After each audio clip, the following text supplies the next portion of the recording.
Bonjour, bienvenue dans Instant Stress. Aujourd'hui, nous nous intéressons à la timidité et l'hormone du plaisir ou du bonheur. Alors, l'hormone du plaisir ou du bonheur, elle a un nom, elle s'appelle ocytocine. Quel est son lien avec la timidité? Eh bien, c'est elle qui permet de contrôler ou de jouer sur notre timidité. Si on est timide, c'est qu'on a peut-être un métabolisme de l'ocytocine qui est un peu différent des autres. Alors, l'ocytocine, c'est une hormone, c'est l'hormone du plaisir, du bonheur. Elle est produite dans notre cerveau, dans une région qu'on appelle l'hypothalamus. Et elle est sécrétée dans notre cerveau par une région qui est à côté de l'hypothalamus qui s'appelle l'hypophyse.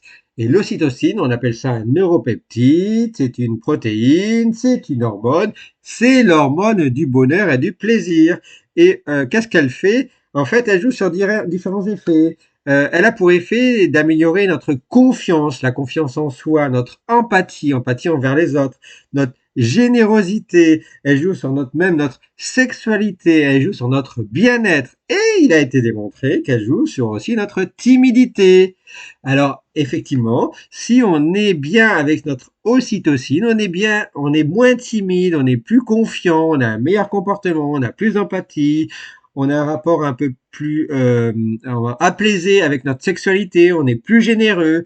Et en plus de ça, cette ocytocine, elle a un effet neuroprotecteur. Elle joue contre l'inflammation chronique. Elle joue contre ce qu'on appelle notre fameux stress oxydatif.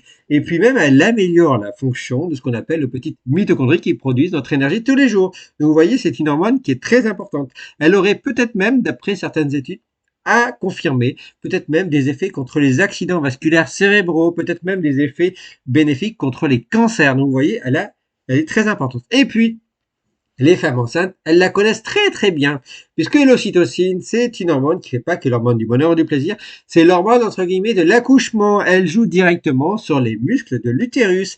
Et donc, au moment de l'accouchement, il y a une rotation de la quantité de contraction, de la force des contractions. Et qui déclenche ces contractions? Qui déclenche cette puissance de contraction? C'est justement cette hormone, l'ocytocine. Il y a même des traitements dans le monde qui consistent à utiliser l'ocytocine pour déclencher des accouchements. Donc l'ocytocine, c'est l'hormone de l'accouchement qui déclenche les contractions musculaires. Et lorsqu'elle est engagée, lorsqu'elle est partie, lorsqu'elle est en fonction, vous ne pourrez pas l'arrêter et elle va déclencher les contractions musculaires et donc l'accouchement. Et puis c'est aussi elle qui joue sur la lactation et la contraction des glandes mammaires, justement pour l'allaitement. Donc l'ocytocine, c'est la timidité, c'est la neuroprotection, c'est la confiance en soi, mais c'est aussi l'accouchement et c'est aussi la lactation. Voilà, vous en savez un peu plus sur cette hormone du bonheur ou du plaisir qui fait de nombreuses choses, dont la fameuse timidité est démontrée par de nombreuses études. Merci à vous. Ciao, ciao, ciao.